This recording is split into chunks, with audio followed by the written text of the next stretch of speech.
ट्रम्पला Iran ठोकणार, त्यांना सांभाळून राहायला सांगा, असे इस्रायलच्या गुप्तचर संघटनेने USAला वॉर्निंग केली. आपल्याला माहीत आहे ती कोण. 100% मोसाद. तुम्ही म्हणाल आता त्याच सीजफायर झालं होतं, पाकिस्तानचं सर्व जगाला ओरडून सांगितलं होतं की मी सीजफायर केला. तर मग हे काय मधात? आपण आता काही दिवसा अगोदर पाहिलंच असेल, अयतोल्ला खमेनीचा फ्युनरल निघाला तब्बल 100 दिवसांनी.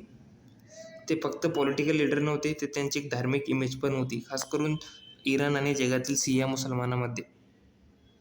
तेव्हा खोमेनीला मारलं तेव्हा ते एकटेच नाही, त्यासोबत आणखीन लीडर होते, खास करून त्यांची नात पण त्यासोबत मारली गेली होती. आता इराण म्हणतंय तुम्ही एका म्हाताऱ्या लीडरला मारताना आणि त्यांच्या नातीला मारताना विचार केला नाही, मग आम्ही ट्रम्पला टार्गेट करतोय, असेच मोसादने अमेरिकेला सांगितले. ही माहिती ट्रम्पला कळताच ट्रम्पने स्टेटमेंट दिले, असे ट्विट केला.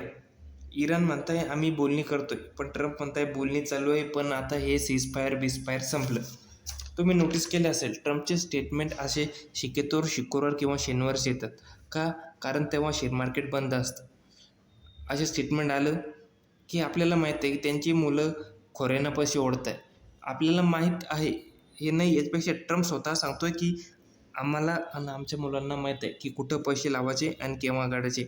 नसेल ऐकलं तर बघा. I feel badly in a way for my kids because every time my kids do, if they invest in a stock or if they go and do a bill, anything they do, because the presidency is so powerful, so big, everything. Right. If they buy a cupcake company, well, the energy to make the cupcakes is, sort of like, how's my energy policy? So therefore you have a conflict. Almost anything they do, if they want to buy a truck, if they want to buy, if they buy an energy efficient truck, they have inside information.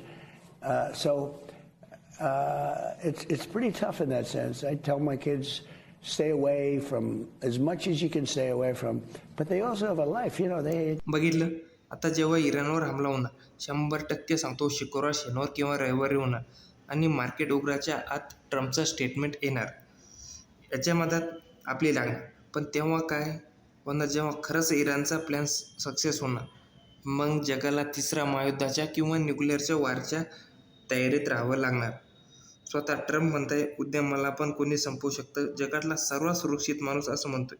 शेवटी भाऊचे कारनामे असेच की त्याला असं बोलावं लागतंय. कोणाला वाटेल ट्रम्प गेल्यावर हे सर्व थांबेल, पण तसं नाही. स्वतः ट्रम्प म्हणतोय मी इन्स्ट्रक्शन लिहून जाणार आणि त्याने लिहून ठेवलेले असेल की ट्रम्प पेल्यानंतर पुढे काय होणार. भाऊ हे गेल्यानंतर हे थांबणार नाही, आणखी चिघळणार असं दिसतंय.